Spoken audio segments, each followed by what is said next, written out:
nasa linya na ho natin. Ano, kumustahin ho natin yung sunod-sunod na paglindol dyan po sa may Sultan Kudarat. Direktor, may buntag, magandang umaga.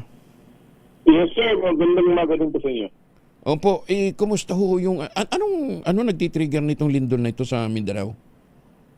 Yung Cotabato Trench yung nag-trigger nitong earthquake swarm sa may Sultan Kudarat.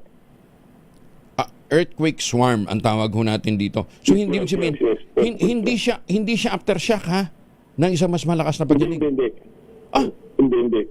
Kasi yung earthquake sequence, may main shock tayo and then afterwards, mga maliit na aftershocks. Ito kasi wala tayong main shock and then halos magkakasunod-sunod yung mga lindol na hindi natin ma-identify yung aftershock.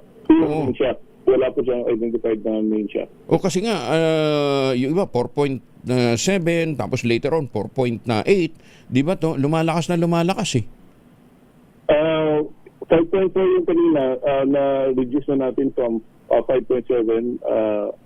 Nag-calculate kami habang nakuha namin yung data. 5.4. Ito yung pinakamataas, 5.4. Yes. 5.4, may kalakasan ngayon. That is considered as a moderate earthquake. Oo.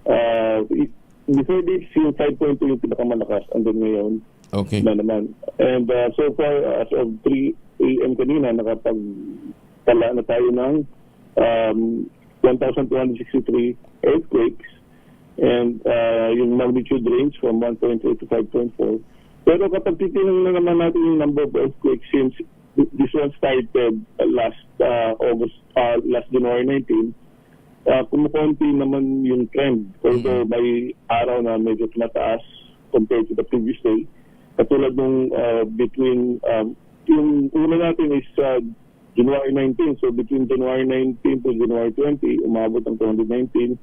And then 20 to 21, 289. Pero kahapon, nasa 100 na lamang. 100, pero medyo mas malakas. Yung kanina, kahapon yun, yung kaninang umaga, medyo malakas 5.4. Oo. Tapos ano ito, hanggang kailan to, Direktor? This would probably take several weeks para bago eventually mag-dissipate. Katulad yung nangyari sa Ilocos, matagal din yun, mga 2 weeks yata, yung sa may noong December 2024, earthquake storm din tayo along the Manila Trench naman. Okay. And sa Masbate, last December, meron din tayo. Hindi din natin mapipigilan yung ating mga kababayan dyan sa Mindanao na matakot dahil nga sa 2019 yung mangyari yung Big 3. Big 4 pa pala, sabi nyo. Hindi lang pala Big 3. Big 4, na talagang puminsala sa maraming mga kabahayan at mga ari-arian.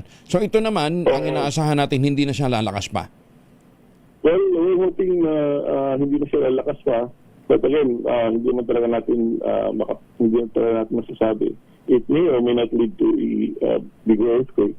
Ang location epicenter ito is almost the source pala is the same as the 1976 Morobos tsunami.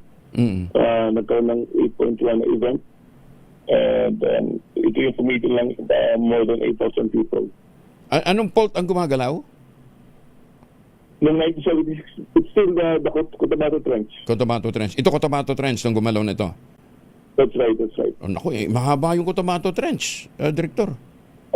Yes, it's 300 kilometers yung Cotabato Trench, and it's capable of generating. Yung maximum niya is 8.1. Sige. Para sa ating, at least alert na yung ating mga kababayan. Once na makaramdam na medyo, evacuate na kaagad. Mas mabuti na. Better safe than sorry. Di ba? Yes, that's right. Director, maraming salamat. Ingat po kayo. Magandang umaga. Yes, maraming salamat din po. Si Director Tonto Bacolcol ng PBOX.